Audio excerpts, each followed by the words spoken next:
ഉണ്ടാക്കാൻ പറ്റുന്ന തേങ്ങാച്ചോറാണ്.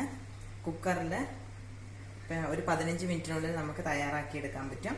ഇതിന് ഞാൻ യൂസ് ചെയ്യുന്ന അരിയെ തലശ്ശേരി ബിരിയാണിക്കൊക്കെ യൂസ് ചെയ്യുന്ന ജീരകശാല അരിയാണ്. ഇത് 2 കപ്പ്, മെഷറിംഗ് കപ്പിൽ 2 കപ്പ്. പിന്നെ ഒരു സവോള ചെറുതായിട്ട് അരിഞ്ഞത്, 2 പച്ചമുളക് ചെറുതായി അരിഞ്ഞത്, 1 കപ്പ് തേങ്ങ, 1 ടീസ്പൂൺ കടുക്, വെളിച്ചെണ്ണ ആവശ്യത്തിന്, ഉപ്പ് ആവശ്യത്തിന്, വെള്ളം ആവശ്യത്തിന്. അതിനായിട്ട് നമുക്ക് ആദ്യം ഒരു പാന് അടുപ്പിൽ വെച്ച് സ്റ്റൗ കത്തിക്കാം. അതിനുശേഷം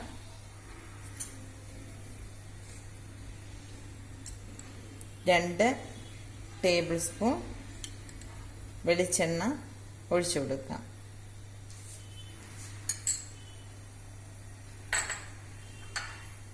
എണ്ണ ചൂടായതിനു ശേഷം ഇതിലേക്ക് 1 ടീസ്പൂൺ കടുക് ഇട്ട് കൊടുക്കാം.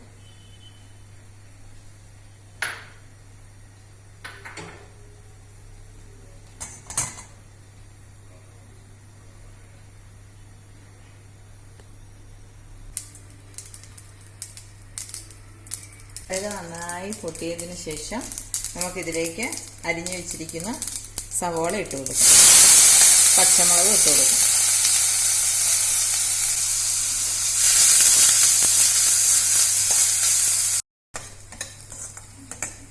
സവോള നന്നായി വഴന്നതിന് ശേഷം ഇതിലേക്ക് നമുക്ക് എടുത്തു വെച്ചിരിക്കുന്ന തേങ്ങ ഇട്ട് കൊടുക്കാം.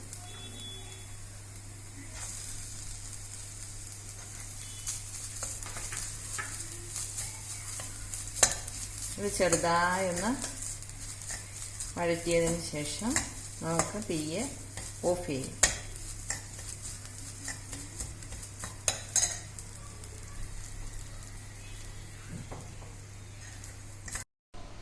നമ്മൾ അരി നന്നായിട്ട് വെള്ളത്തിൽ കഴുകി വെള്ളം ഊറ്റിക്കളഞ്ഞെടുത്തിട്ടുണ്ട്.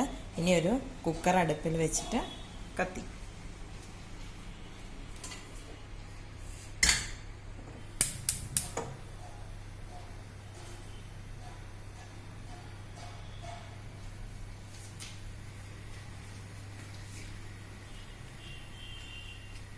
കുക്കറിലെ വെള്ളം നന്നായി വറ്റിയതിന് ശേഷം ഇതിലേക്ക് 2 ടേബിൾ സ്പൂൺ ഓയിൽ ഒഴിച്ചു കൊടുക്കും.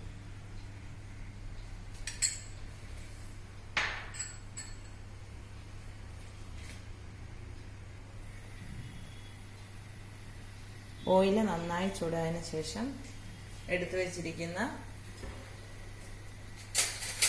റൈസ് ഇട്ട് കൊടുക്കാം.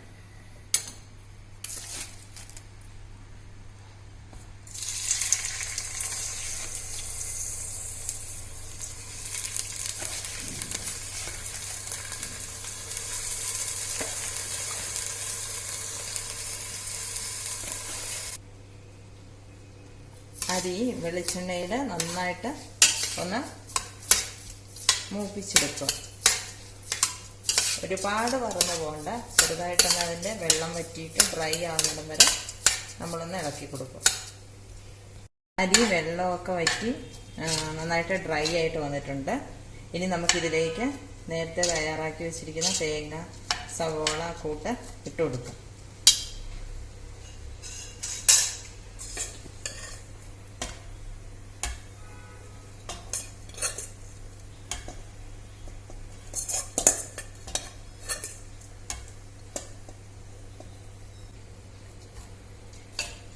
ഇത് നന്നായി ഒന്ന് ഇളക്കി മിക്സ് ചെയ്തതിന് ശേഷം നമുക്കിതിലേക്ക് വെള്ളം, ആവശ്യത്തിനുള്ള വെള്ളം ഒഴിച്ചു കൊടുക്കാം. വെള്ളത്തിൻ്റെ കണക്ക് 2 കപ്പ് അരിക്ക് അതേ സെയിം കപ്പിൽ 4 കപ്പ് വെള്ളമാണ് ചേർത്ത് കൊടുക്കുന്നത്.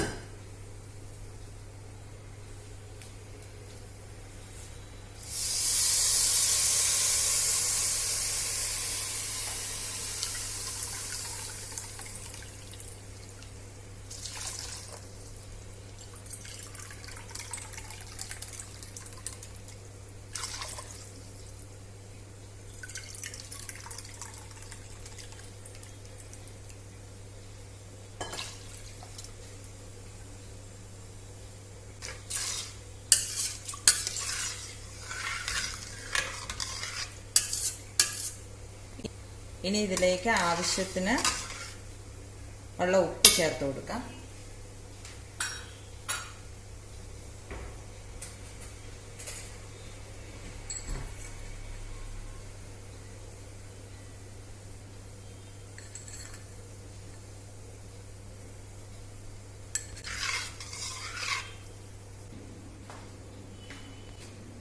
ഇതിലേക്ക് നമ്മൾ ഉപ്പ് ചേർത്ത് കൊടുക്കുന്നത്, ഉപ്പ് വെള്ളം ടേസ്റ്റ് ചെയ്ത് നോക്കുമ്പോൾ ഉപ്പ് കുറച്ചൊന്ന് മുന്നിട്ട് നിൽക്കണം, എന്നാലേ ചോറിന് കറക്റ്റായിട്ട് ഉപ്പുണ്ടാവുള്ളൂ. ഇനി നമുക്കിത് അടച്ചു വെച്ച് വിസിലിട്ടതിന് ശേഷം ഫുൾ ഫ്ലെയിമിൽ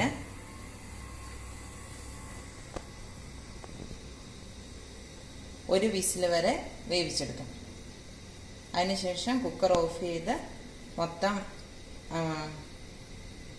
ആവിയും പോയതിന് ശേഷം ഓപ്പൺ ചെയ്ത് സെർവ് ചെയ്യും.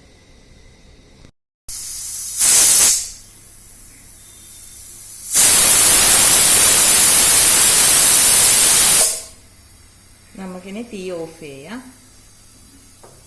മൊത്തം പ്രഷറും പോയതിന് ശേഷം ഇത് ഓപ്പൺ ചെയ്ത് സെർവ് ചെയ്യും.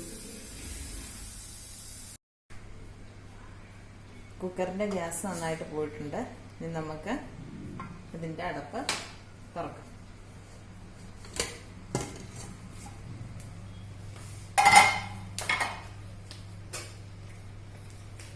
ചോറ് നന്നായിട്ട് വെന്ത് വന്നിട്ടുണ്ട്, കുഴഞ്ഞു പോകാതെ.